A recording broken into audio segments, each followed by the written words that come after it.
Alléluia. Au qu'on appelle sur ma coloté, au pandi, là il tombe là, deux dans ma tête, va faire froisser ma coulou. Alléluia. Là, ma pompe, là, la carte gêne. Vous dites, ah, il y a un problème. Tant que vous avez un problème, il y a un problème. Alléluia.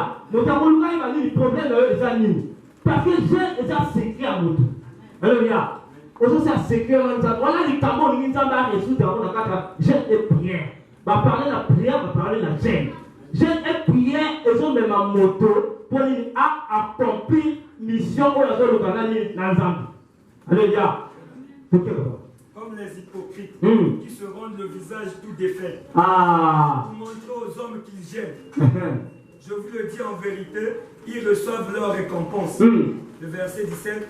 Mais quand tu gênes, parfume ta tête et lave ton visage. Le verset 18.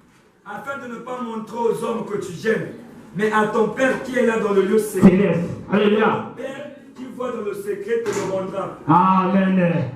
J'ai les amis. Il faut m'aller dans les autres. Hein? Martin, il y a un programme dans la ligne de santé. J'ai un ami dans un programme. Alléluia. Bon, à ça, il y a un jeune et un problème au Zambie. Il faut pas que vous soyez gêné. Alléluia. Mais vous n'avez pas l'église, notamment toute l'église. Mais dans votre église, vous avez préparé une toki.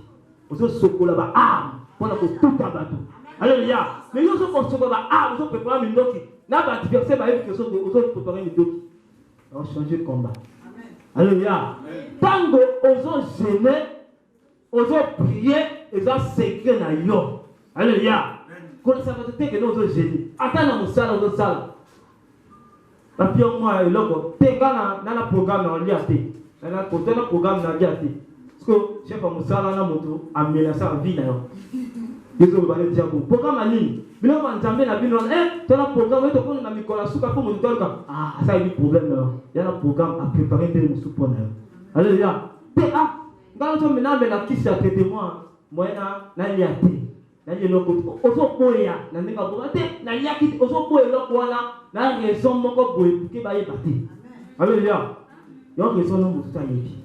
Alléluia. Il faut me dire parce que il y a un chien. Comme on dirait, moto, baoto bétaillé ou lundi. Tant on a gêne, on dit qu'il n'a prié que la tête est. Le roi prière à midi les amis, il prière. Alléluia. Au prier, au prier. Autant que le moto, on a des problèmes. On se peut éviter la dispute. Alléluia. Il y a la gêne. Quand on était Bakuna, on se cache pas tout le monde. Alléluia. On cache pas tout le monde. Alors là, Seigneur, il y a un client à son de l'homme. Oui, tentation, c'est comme un dégueu. Mais ça va se quoi avec un client. Pour le moment, on va vie. Alléluia. On cache tout le monde. On bateau tiki. Dans le moment, j'ai fini. Donc, mon garçon, quand ça gêne les autres bébés, la folie, on gêne les autres bébés, ma camé. Alléluia. Il y a pas pour la folie, mais le bon lobby, pas le fini dans on lui m'a rappelé dans sur le système. Alléluia.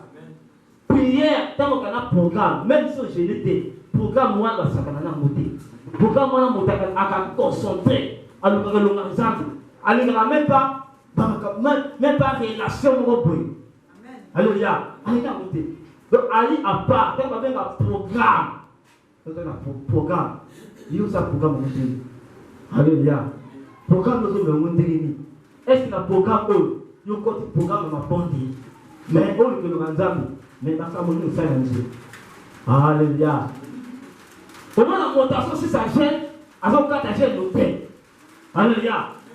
Oublie pour que faire. Auquel vous parlez. Il y a un peu de temps, il y a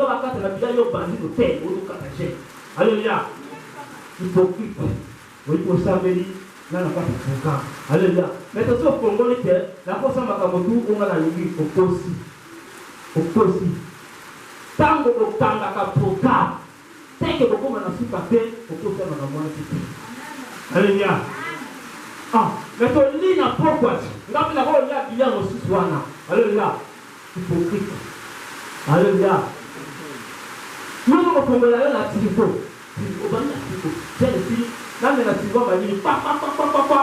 ah modèle na lutte de kitongo odon que le mandat de odon que le massacre alléluia tant odon que le mwana satan ya ngam tango na lutte de parti au tout cas il y a satan alléluia bali tango modazo prier pendant la prière après le but la gêne ça veut dire gêne et prière prière et ça pour accompagner la gêne alléluia tant odon gêner Dieu n'a le monde de la sainteté, la femme en dit pourquoi, après le amen dans l'ia, on peut dire la nuit, alléluia. Comme une jeûne et prière, ça veut dire, quand on jeûne, il faut prier, alléluia. Et on dit Jésus-Christ a marché montagne pendant 40 jours pour jeûner et prier, alléluia. Est-ce que vous l'avez? Alléluia. Quand on jeûne, ça veut dire qu'il faut prier. Vous parlez dans le tombeau de Pitongo. Au stabilité, même matin, la maison prière au IPT, depuis la vie maintenant, au coup de 15 ans de terre, on va la gêne au Yawa, te prier, te saluer, te bénir, amen. Gêne ici. Alléluia. C'est quoi le problème là? Est-ce que gêne? Il y a des gens qui pensent à vous gêne. Alléluia. Quand on se fait la gêne, c'est qu'il y a un problème où il faut le gêne. Alléluia. Les Camerounais, pour la Nzaba, pour qu'ils s'en pour la gêne. Alléluia. Pendant 20 jours, on a prié, on a continué, pendant qu'on a soupe. Alléluia. Quand on a ta gêne, tantôt, pas de on va pour le travail, il n'est plus d'ailleurs. Quand ta gêne est prière, la foi est peut-être à toi. Parce qu'ils nous semblent là. Quand ta gêne, on a la vie encore, et l'homme encore, ils sont si dans la vie dans l'autre. Quand on se compte, on a prière et gêne, et l'homme a besoin de prier. Alléluia. Dieu va prier dans votre gêne. Alléluia. Alléluia. On a mis dans ton mot. Si on lui n'a pas, amen. Si on a un alléluia. Si la gêne est un est-ce que les Camerounais le côté gêne, nous sommes alléluia. Est-ce que le problème est un ango? La carte programme, la gêne, non, il y a nini. Les Camerounais ont nini.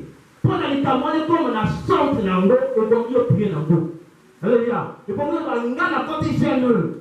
J'ai le prion la côté oyo, c'est passer les Camerounais, petit capine là.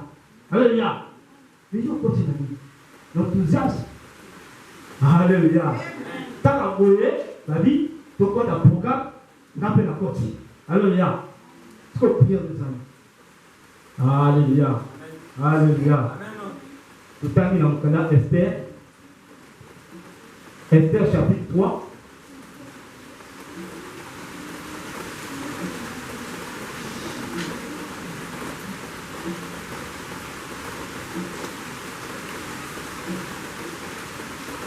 Esther chapitre 3. C'est pas dans le verset 1.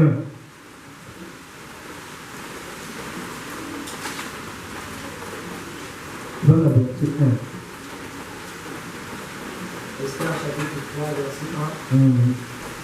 Après ces choses, le roi Assuérus fit monter au pouvoir Aman, fils d'Amada, l'Agagite. Il l'éleva en dignité et plaça son siège au-dessus de ceux de tous les chefs qui étaient auprès de lui. Tous les serviteurs du roi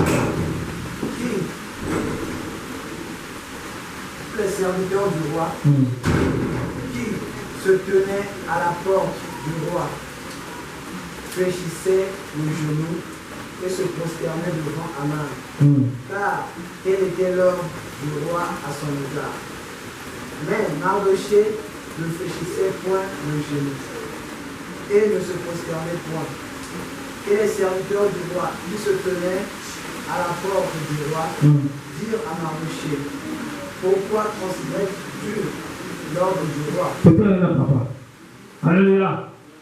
Ni les autres cas. Aman oba solo ba oyo na Naman. Alléluia. La Bible na Naman na Aman. Alléluia. Aman oyo ya pe mosusu. Oyo taraki le Syrien pe mosusu. Alléluia. Balabi Mardoché baki bato oyo ba côté ba liboso porte à roi. Alléluia. Baki d'étrangers. Maintenant, comme on de Koyaki, ce qui me condamne le cas, il faut pas foutre bafukama genou pour la kopesa lokumu. Alléluia. Lokola bango bakipa l'Israël bango bafukama moto te. Alléluia. Bafukama ka Nzambe. Alléluia. Bango bakuki mopepe wana akoyo kofukama. Siko Aman mokonzi ya roi la chef de l'armée à roi amoni comment Mardoché afukama ka roi te. Alléluia. Parce que les gens vont la pamba. Alors puis donc il y a au niveau de la sanine. Alléluia. Donc mokonzi aso leka mofukama ka te. Alléluia. La chose sur la porte alors. Soko afukama bikeko. Soko afukama bakana. Soko afukama biloko moko eza na motuya te devant Nzambe. Ozana itolaka makasi pour le Nzambe. Alléluia. Bafukama kaka Nzambe. Alléluia. Bafukama eloko mosusu. Alléluia. Comme on a yebi topi, bayebi que non bafukama moto te asana ngote. Alléluia. C'est pas que pardon, général, bafukama kaka. Pardon. On trouve mon peuple, non seulement la talon, mais bafukama oya leki oya sala général de bafukama yi. Oya kela général wana, yo bafukama yi. Yo bafukama général de. Alléluia. Tout à l'heure, dès que ça là, ministre on compte jamais afanda, impossible. Afanda kuna après. Alléluia. Ada kulenga kocha wa yo sambela, afanda kuna. No konti. Tansa omoni wala mo peso wala su Nzambe te wala ko hypocrite. Alléluia. Vous êtes hypocrisie. Makama Nzambe basakanga na makama politique te. Alléluia. Parole amoni non. Ya le kisi. Quand on la kisa bango que non, to la c'est que non. Wana aza mokonzi. Mais il n'y a pas pour Kamaï. Alléluia. OK, verset combien papa? Verset 4. Comme ils le lui répétaient chaque jour et qu'ils ne les écoutaient pas, ils ont fait rapport à Aman pour voir si Mardoché persisterait dans sa révolution. Car il leur avait dit qu'il était juif. Et Aman et Mardoché réfléchissaient moins le jour. Ils ne se prosternaient point devant eux. Ils furent remplis de fureur. Mais ils dédaignèrent de porter la main sur Mardoché. Seul, car on lui avait dit de quel peuple était Mardoché. Et il voulut détruire le peuple de Mardoché. Tous les Juifs qui se trouvaient dans tout le royaume d'Assyrus. Amen. Alléluia. Alléluia. Asana na fait étranger. Le corps a sa fille. Ba juif n'ont que bazania ou akoto ko bango. Alléluia. Il faut aussi la bango. Alléluia. La chose la moto moko. On va tali foyer na yo. On va jouer à souki sa yo. Ya le loko oyo. Et qu'on met na victoire. Et qu'on le loko oyo. Et qu'on souffle la force na yo. Na jeune oyo continue la prière. Il faut yo kakuna. Ba lutaki fi na yo ba kopi en terre. Ba penga yo maintenant donc alléluia. Babi non, pas comme si ça va l'eau. Top pour ma bango maintenant. Alléluia. Top pour ma bango. La bango est l'équipe. Bango est l'équipe. Pourquoi bango? Parce que il va s'accaler. Et toi, je peux apprendre. À s'accaler mon carreau. Top pour ma bango. Alléluia. Bon, panja. Il y a la mission à ça pour la vie là. Il y a la patron de panja. Toto yo ya lewa. Mais tant que la bango pour tanga. Alléluia. Yo ça. Baka le bon qui va moins de l'autre. Yawa, photo na yo, on kamala ba mwana, basa pia quelque part. Basa la tuba ko sur la photo ana. Mais le corps ça la carte la gloire de Jésus-Christ, pas au monde entier. Alléluia. Alléluia. La plan spirituel dans sa bonne vie na yo. Mais comme yo aux amours à la gloire de Jésus-Christ, pas côté entier. Alléluia. Tala, ba yo kani. Parce que ça une concertation entre gouvernement, parce que ça va plan, la vie photo ça va agir. Alléluia. Agis pas vite. Plus de yebi. Il y en a moto moko. Il y en a lombe moko. Il y en a protecteur moko. Jésus-Christ Nazareth. Oh le roi des rois. Sans que ton parti gêne. Pour prier. Pour que le Mazambe. On y va pour ma biso. Mon frère termine sa voix là pour commander. Alléluia. Bato moto oya termine pour la lia mwana na yo. Les biso na pour parler là. Parce que là, moi, on a eu moi, on a eu beaucoup. Alléluia. Parce que je continue à faire notre prière. Alléluia. Verset papa. Verset combien? Donc, toi maintenant, dans le Mokana Esther chapitre 4, dans le verset 1. déjà sur mon temps, vous n'avez tous sauté. Esther chapitre 4, verset 1. Esther 4, verset 1. Mardochée ayant appris tout ce qui se passait, déchira ses vêtements, s'enveloppa dans le sac et se couvrit de sang. Puis il alla au milieu de la ville en poussant avec force des cris amers. Et se rendit jusqu'à la porte du roi.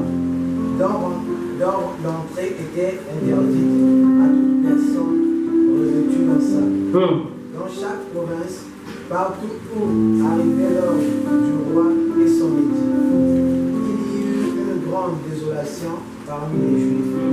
Ils jeûnaient, pleuraient et se lamentaient. Et beaucoup se couchaient sur le sac et la cendre. Les servantes d'Esther et ses eunuques virent lui annoncer cela. Et la reine fut très effrayée. Elle envoya ses vêtements à Mardochée pour le couvrir et lui faire porter son sac. Mais il ne les accepta pas. Alors Esther appela Hathach, l'un des eunuques que le roi avait placé auprès d'elle. Et elle le chargea d'aller demander à Mardochée ce que c'était et d'où cela venait. Hathach se rendit vers Mardochée sur la place de la ville, devant la porte du roi. Et Mardochée lui raconta tout ce qui lui était arrivé. Et lui indiqua la somme d'argent qu'Aman avait promis de livrer au trésor du roi, en retour du massacre des Juifs. Il lui donna aussi une copie de l'édit, publiée dans Suse, en vue de leur destruction, afin qu'il le montre à Esther et lui fasse tout connaître. Et il ordonna qu'Esther se rende chez le roi pour lui demander grâce, à l'implorer en faveur de son peuple. Hathach vint apporter à Esther les paroles de Mardochée. Esther chargea Hathach d'aller dire à Mardochée: tous les serviteurs du roi et le peuple des provinces du roi savent qu'il existe une loi portant plainte de mort contre quiconque, homme ou femme, entre chez le roi, dans la cour intérieure, sans avoir été appelé. Celui-là seul a la vie sauve, qui a le roi dans le sceptre. Et moi, j'en ai moins été appelé auprès du roi depuis 30 jours. Lorsque les paroles d'Esther eurent été apportées à Mardochée, Mardochée fit répondre à Esther: ne t'imagine pas que tu échapperas seul d'entre tous les Juifs. Papa 4, Joie, chapitre 5, verset 5. Chapitre 5, verset 5. Verset 5. Chapitre 5, verset 5. Et le roi dit: